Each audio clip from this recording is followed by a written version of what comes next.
अस्सलाम वालेकुम 10th class, कैसे हैं आप लोग। हमारा चैप्टर यूनिट जो 10 था वो कंप्लीट हो गया, सिंपल हार्मोनिक मोशन। आज हम जो स्टार्ट कर रहे हैं यूनिट 11 साउंड। इसमें भी एक्चुअली जैसे सिंपल हार्मोनिक मोशन में हमने वाइब्रेशन की बात की थी कि लेकिन उसमें क्या था, हमारे पास लिक्विड की बात आ जाती है। और इसमें अगर हम बात करेंगे वेव्स प्रोड्यूस हो रही थी, देन वेव ट्रांसफ़र हो रही थी from one place to another, same ये सारी चीज़ें। फिर हमने उन्हीं वेव्स के कैरेक्टरिस्टिक्स को डिस्कस किया। इसी तरह अब ये जो वेव्स हैं, वेव्स कैसे एनर्जी ट्रांसफ़र करिए इन द फॉर्म ऑफ साउंड, वो हम इस चैप्टर में डिस्कस करेंगे। पहले हम साउंड के इसके बारे में मज़ीद पढ़ने से पहले हम देख लेते हैं इस चैप्टर के अंदर एक्चुअली है क्या। साउंड, कोई भी चीज़ जब वाइब्रेट करती है तो क्या होता है, साउंड प्रोड्यूस होता है। और वेव फॉर्म ऑफ एनर्जी जो ट्रेवल करती है in the form of travel करती है from one place to another. Sound waves transfer कर जाएं from one place to another. Next आ जाता है कैरेक्टरिस्टिक्स ऑफ साउंड। इसमें हम कैरेक्टरिस्टिक्स ऑफ साउंड को डिस्कस करेंगे। मीन्स के जो साउंड है, कुछ होता है कि आवाज़ हमें बहुत ज़्यादा ऊंची आ रही होती है, मीन्स कि उसमें लाउडनेस का फैक्टर आ जाता है। उसकी कुछ आवाज़ें होती हैं वो बहुत ज़्यादा बारीक होती हैं, कुछ भारी आवाज़ें होती हैं, मीन्स कि उनकी पिच, ये सारी उनका एम्पलीट्यूड, वो कितने डिस्टेंस तक ट्रैवल करती है। कुछ आवाज़ें में बहुत ज़्यादा नज़दीक आ जाए तो ज़्यादा सुनाई देती है, थोड़ा सा दूर चले जाए वो कम हो जाती है। वो सारी उसकी कैरेक्टरिस्टिक्स में हम क्या करेंगे, डिस्कस करेंगे। सेकेंड आ जाता है रिफ्लेक्शन ऑफ साउंड। हमने रिफ्लेक्शन ऑफ वाटर वेव पढ़ा था रिपल टैंक में कि क्या था कि वेव्स आई, एक मीडियम से दूसरे पे फॉल किया, bounce back to the first medium, वो वाटर वेव था। अब हम इसमें देखेंगे जो साउंड वेव्स हैं उनकी रिफ्लेक्शन कैसे हो रही है। थर्ड आ जाता है स्पीड ऑफ साउंड। जैसे हम लाइट की बात की, हमने उसमें वाटर वेव की बात की कि रिफ्रैक्शन के अंदर वाटर एक मीडियम से दूसरे मीडियम के अंदर जब इंटर हुआ तो जिसकी स्पीड थी वो चेंज हो गई। इसी तरह स्पीड ऑफ साउंड में देखेंगे कि स्पीड ऑफ साउंड लिक्विड में कितनी है, स्पीड ऑफ साउंड गैस में कितनी है, स्पीड ऑफ साउंड किसी सॉलिड में कितनी है। कि डिफरेंट लेंगे मटीरियल, उनके अंदर स्पीड ऑफ साउंड देखेंगे कि साउंड कितनी स्पीड के साथ क्या कर रहा है, ट्रैवल करता है। नॉइज़ पोल्यूशन, नॉइज़ ये तो आपका बहुत जाना पहचाना वर्ड होगा। कोई भी आवाज़ जो नाखुशगवार हो, अच्छी ना लगे, शोर पोल्यूशन, उसकी वजह से जो पोल्यूशन क्रिएट हो रही है। फॉर एग्जांपल अगर हम देखें, जितना भी हम सिटी वगैरह की बात करें, ट्रैफिक का शोर, ये सारी चीज़ें क्या कर रही हैं, पोल्यूशन क्रिएट कर रही हैं। ये किस तरह हम करिए लाइफ को, और कितनी अगर हमें इसी तरह इंक्रीज़ करते रही तो इनके डिसएडवांटेजेस पड़ेंगे, क्या होंगे, और अगर हम इसको कंट्रोल भी कर सकते हैं वो कैसे, वो हम इस पॉइंट के अंदर डिस्कस करेंगे। ऑडिएबल फ्रीक्वेंसी रेंज, हर एक चीज़ की कुछ ना कुछ रेंज होती है कि वो इतनी रेंज से इतनी रेंज तक वो चीज़ आप सुन सकते हो, आप इतनी रेंज से इतनी रेंज तक ये काम कर सकते हो। इसी तरह जो ऑडिएबल एक इंसान है उसके सुनने की वो इस लिमिट तक सुन सकते हैं। उससे ज़्यादा अगर फ्रीक्वेंसी कम हो जाएगी तो उसको सुनाई नहीं देगा, और अगर उससे ज़्यादा उसकी जो लिमिट है उससे ज़्यादा हो जाएगी तो क्या होगा, वो भी वो नहीं सुन सकते हम। उसके लिए हमारे वो एयर को डैमेज कर सकते हैं, हमारे कान डैमेज हो सकते हैं। इवन के कुछ ऐसे होते हैं, हम इन ऑडिएबल फ्रीक्वेंसी फॉर वुमेन के अलावा हम कुछ एनिमल्स होते हैं वो बहुत स्लो आवाज़ जो होती है, वो स्लो साउंड भी होता है, उसको भी वो सुन सकते हैं। तो उनकी ऑडिएबल फ्रीक्वेंसी रेंज क्या है ये हम इसमें देखेंगे। अल्ट्रासाउंड, साउंड वेव्स को के जो यूजेस हैं, मीन्स इनके मेडिकल के अंदर, एग्रीकल्चर के अंदर, इंडस्ट्रीज़ के अंदर जितने भी साउंड वेव्स को यूज़ कर रहे हैं उसको हम उस पॉइंट्स को हम अल्ट्रासाउंड रेंज, अल्ट्रासाउंड के अंदर क्या करेंगे, डिस्कस करेंगे। ये हमारा एक टॉपिक चैप्टर था साउंड, जिसके अंदर हम ये कुछ पॉइंट्स जो हैं वो उसको क्या करेंगे, फर्दर आगे डिटेल से डिस्कस करेंगे। सबसे पहले अगर हम साउंड की बात करें, साउंड अब छोटी क्लासेस से ही स्टार्ट करते हैं पढ़ना कि जब भी कोई चीज़ वाइब्रेट करती है तो साउंड प्रोड्यूस होता है। फॉर एग्जाम्पल अगर मैं इसी बोर्ड मार्कर को नीचे फेंकती हूँ, जैसे ये हिट होगा, इसके अंदर जो इसके पार्टिकल है उनमें डिस्टर्बेंस क्रिएट होगी। इट्स मीन कि वो वाइब्रेट हो गए। वाइब्रेशन जो हम पिछले चैप्टर में पढ़े हैं कि कोई भी चीज़ मूव करती है बैक एंड फोर्थ, अपने फिक्स पॉइंट को, उसको क्या कहते हैं, वाइब्रेशन। इसके पार्टिकल्स मूव होना स्टार्ट हो जाएंगे और क्या होगा, साउंड प्रोड्यूस होगा। ये साउंड तो हमने पढ़ लिया कि साउंड होता क्या है। अब हमें ये 2 फैक्टर्स पे डिपेंड करता है।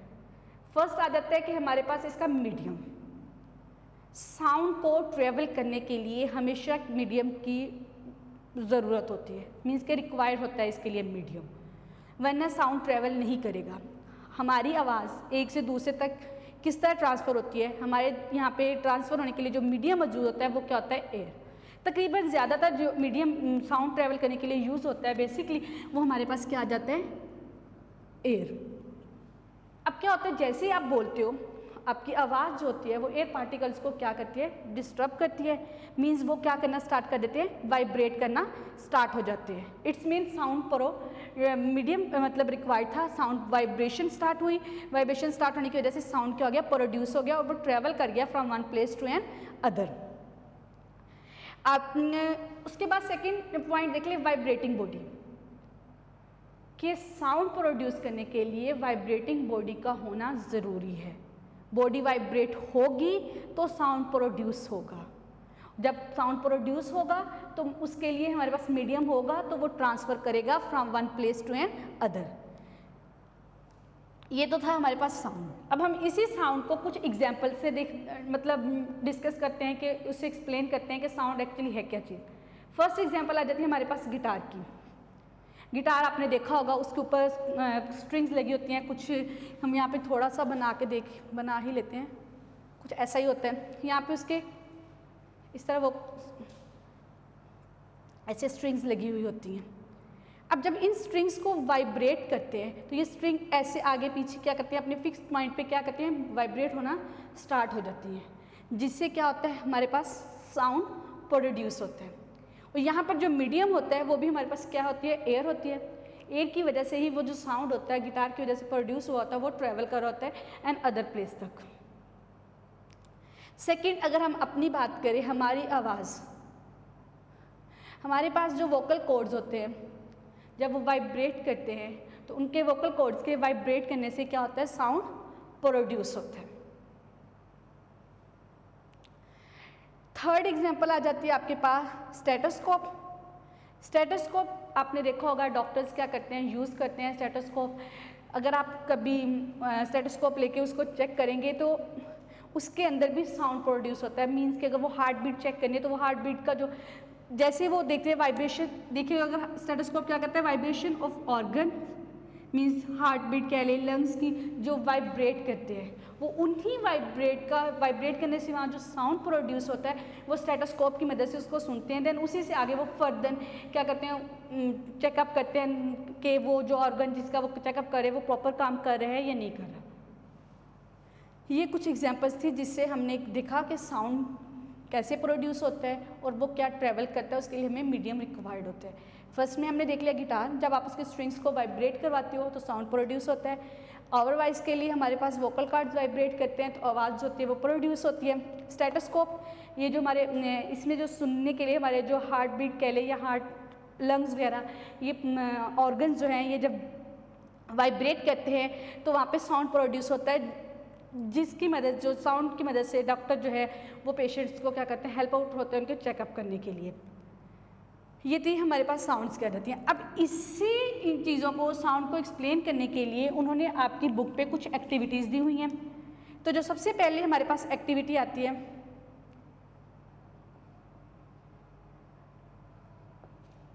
Sound produce by a vibrating body, कि साउंड प्रोड्यूस करने किसी भी एक वाइब्रेटिंग बॉडी से।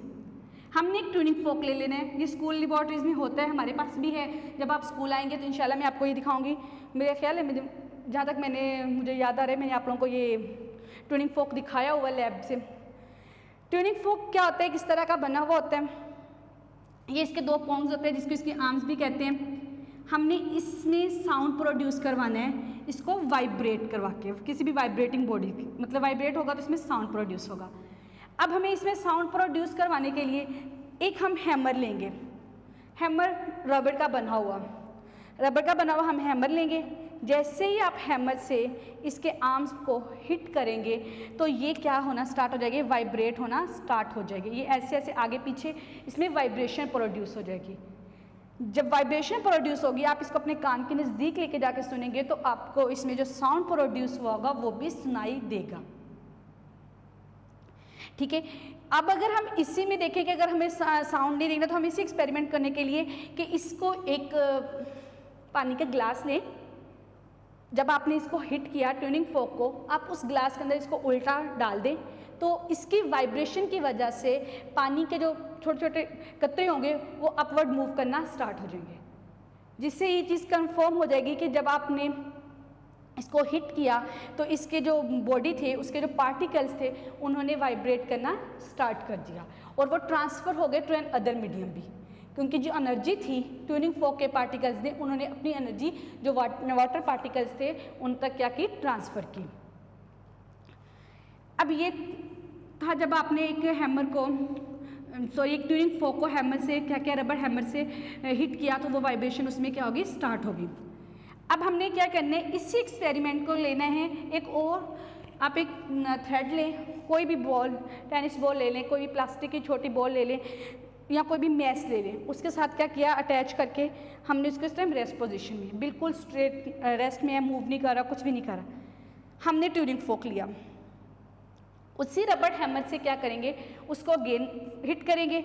जैसे ही उसमें वाइब्रेशन प्रोड्यूस होंगी, फॉर एग्जांपल अब ये कुछ ऐसे वाइब्रेट करना कह लें स्टार्ट हो जाएगा, अब इसमें इस तरह वाइब्रेशंस आ जाएंगे, सारे का सारा वाइब्रेट कर रहे हैं। जैसे ये वाइब्रेट करेगा, करना स्टार्ट होगा, हम क्या करेंगे, इस ट्यूनिंग फोक को इस बॉल के साथ टच करेंगे। जैसे ही हमने इसको टच किया, टच करने की वजह से इसके पार्टिकल्स की जितनी एनर्जी थी वो सारी की सारी ट्रांसफ़र हो जाएगी किसमें, इस प्लास्टिक बॉल के अंदर। प्लास्टिक बॉल के मूव कर जाएगी, अपनी इस पोजीशन से मूव करके इस पोजीशन तक चली जाएगी। ये सेकेंड एग्जांपल थी कि एक बॉडी लिया आपने, उसको वाइब्रेट किया, उसको हिट करने की वजह से वाइब्रेशन हुई, जिसकी वजह से उसमें साउंड प्रोड्यूस हुआ और साउंड एक मीडियम से ट्रैवल करके उसकी जो एनर्जी थी वो ट्रैवल कर गई टू एन अदर मीडियम। ये तो हमारे पास हो गया साउंड प्रोड्यूस बाय, कि कोई भी बॉडी जब वाइब्रेट करती है तो उसके अंदर जो होता है वो साउंड प्रोड्यूस हो जाता है। सेकेंड पॉइंट उन्होंने फिर इसी पॉइंट की एक्टिविटी को आगे उन्होंने बताया हुआ है कि sound require material medium for its propagation, कि प्रोपोगेट करने के लिए जो साउंड है उसको किसी न किसी मीडियम की ज़रूरत होती है। उन्होंने इस एक्सपेरिमेंट के लिए एक एक्टिविटी की है, उन्होंने एक इलेक्ट्रिक कोई भी ग्लास का बना हुआ जार लिया है, ये एक हमारे पास क्या है, ग्लास का बना हुआ जार है, उस जार के अंदर हमने एक इलेक्ट्रिक बेल लगा दी है। ठीक है, इलेक्ट्रिक बेल, इस जार के अंदर अब जो मीडियम है वो एयर प्रेजेंट है। ठीक है, और उस जार को हमने वैक्यूम पंप के ऊपर रख दिया है। फिलहाल वैक्यूम पंप का यहाँ पे कोई काम नहीं, हमने जस्ट वैक्यूम पंप के ऊपर उस जार को रखा है। इलेक्ट्रिक बेल है तो हमें उसको ऑन करने के लिए, साउंड प्रोड्यूस करने के लिए हमें उसे इलेक्ट्रिसिटी प्रोवाइड करनी पड़ेगी। जैसे हम पावर सप्लाई ऑन करेंगे, बेल जो होगी वो वाइब्रेशन होगी, वाइब्रेशन होने की वजह से वहाँ पे साउंड प्रोड्यूस होगा, साउंड प्रोड्यूस होगा और हमें उसकी प्रॉपर आवाज़ सुनाई देगी। किस लिए? क्योंकि यहाँ पे जो एयर एक मीडियम प्रेजेंट था। अब जब एयर प्रेजेंट थी हमें आवाज़ सुनाई दे रही थी, यहाँ तक तो हमारी बात होगी कि साउंड जो है वो मीडियम उसको रिक्वायर होता है इसकी प्रोपगेशन के लिए। तो अब हमने क्या करना है, ये जो वैक्यूम पंप है, अब वैक्यूम पंप क्या करेगा, आहिस्ता आहिस्ता बेल हमारी चल रही है, अब वैक्यूम पंप यहाँ से एयर को क्या करना स्टार्ट कर देगा, कम करना स्टार्ट कर देगा। ख़त्म, जैसे जैसे एयर कम होती जाएगी इस इलेक्ट्रिक बेल की जो साउंड होगा वो भी आहिस्ता आहिस्ता क्या हो जाएगा, कम हो जाएगा। एक पॉइंट आएगा जब इधर जितनी भी एयर होगी वो सारी की सारी वैक्यूम पंप क्या करेगा, उसको एब्जॉर्ब कर लेगा, उसको वहाँ से रिमूव कर देगा। अब यहाँ पर बिल्कुल भी एयर प्रेजेंट नहीं है, ये एक जार है जिसके अंदर एयर नहीं है, पावर सप्लाई आपने दी, इसमें साउंड तो प्रोड्यूस होगा लेकिन वो हमें सुनाई नहीं देगा। क्यों? क्योंकि उसको ट्रैवल करने के लिए यहाँ पे कोई भी मीडियम रिक्वायर्ड नहीं है। वैसे अगर हम बात करें तो साउंड वेव्स जो आ जाती हैं वो हमारे पास एक्चुअली मैकेनिकल वेव्स होती हैं जिनको ट्रैवल करने के लिए किसी न किसी मीडियम की क्या होती है, ज़रूरत होती है। तो इलेक्ट्रिक एक्सपेरिमेंट से हमने ये देखा कि जो कोई भी साउंड चीज़ वाइब्रेट करती है, साउंड तो प्रोड्यूस हो जाता है उसमें, लेकिन साउंड को ट्रैवल करने के लिए हमें लाजमी है कि वहाँ पे कोई ना कोई मीडियम जो है वो प्रेजेंट हो। यहाँ पे अगर एयर होगी तो साउंड आपको सुनाई देगा, बल्कि आवाज़ आपको सुनाई देगी। अगर यहाँ पे एयर नहीं होगी तो वाइब्रेशन तो होगी, साउंड प्रोड्यूस भी होगा, लेकिन हमें सुनाई नहीं देगा। क्यों? क्योंकि वहाँ पे मीडियम रिक्वायर्ड नहीं है।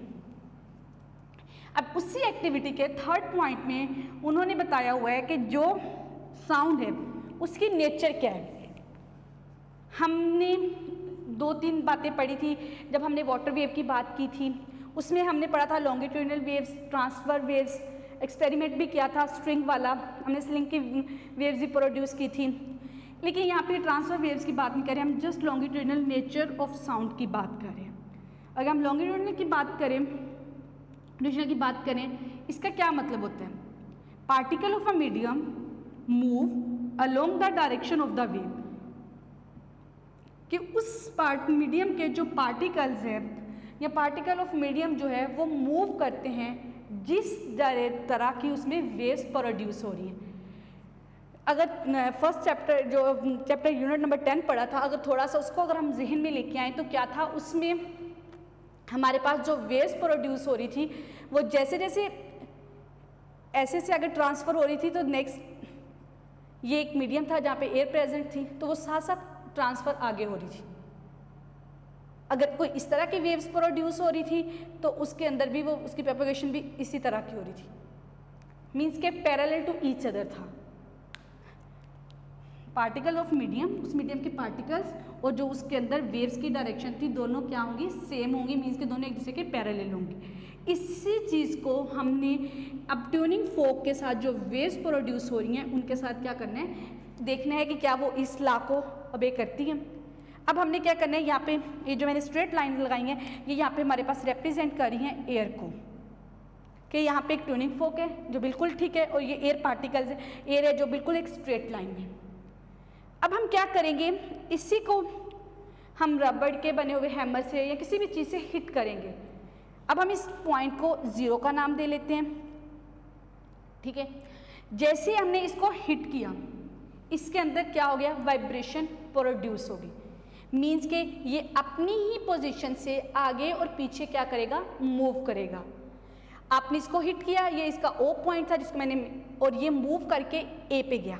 जैसे ही ट्यूनिंग फोक ये मूव करके A पे जाएगा तो यहाँ पर एयर पार्टिकल, जो एयर पार्टिकल प्रेजेंट थे वो क्या हो जाएंगे, वो कंप्रेस हो जाएंगे, वो अपनी इसी पोजीशन से क्या करेंगे, मूव करके एक दूसरे का बिल्कुल ग्लू से बना देते हैं हम, बिल्कुल एक दूसरे के करीब आ जाएंगे, मीन्स उनमें कंप्रेस हो जाएंगे, कंप्रेशन हो जाएगी। ये तब होगी जब ये ट्यूनिंग फोक मूव करेगा अपनी पोजीशन A पर, मीन्स इसके अंदर वाइब्रेशन हो रही है ना इस तरह, ये O पोजीशन था, ये मूव करके A पर गया।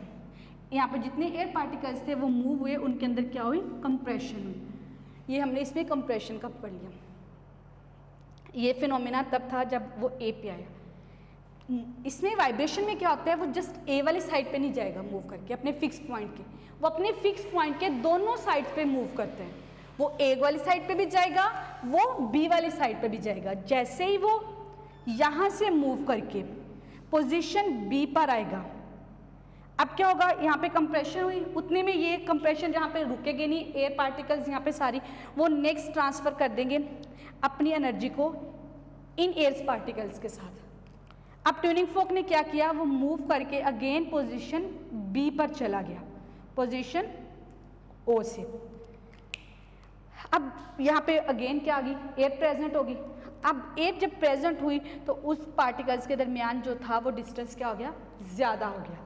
इस चीज़ को हम क्या कहते हैं, रिफ्रैक्शंस।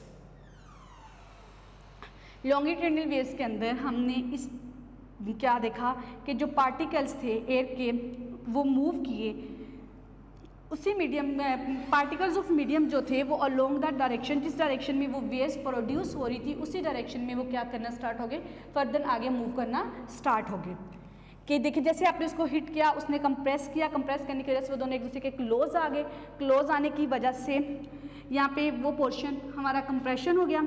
जैसे ही वो पोजीशन 24 पोजीशन बी पर गया तो यहाँ पे स्पेस आ गई, एयर पार्टिकल्स फिर उनके दरमियान स्पेस आ गई, वो कंप्रेशन का पोर्शन आगे चला गया, मीन्स के एनर्जी जो है वो नेक्स्ट ट्रांसफ़र हो जाएगी और उनके पार्ट जो एयर थी उसके दरमियान स्पेस आ गई। इस पार्ट को हम क्या कहेंगे, रिफ्रैक्शन, रिफ्रैक्शन। ठीक है, ये हमारा एक पूरा पॉइंट था जिसमें हमने क्या पढ़ा, साउंड्स के बारे में, कि साउंड कैसे ट्रैवल किया। जब कोई चीज़ आप वाइब्रेट करते हो साउंड प्रोड्यूस होता है और साउंड को ट्रैवल करने के लिए हमारे पास मीडियम रिक्वायर होता है। मीडियम, विदाउट मीडियम जो है वो साउंड ट्रैवल नहीं करेगा।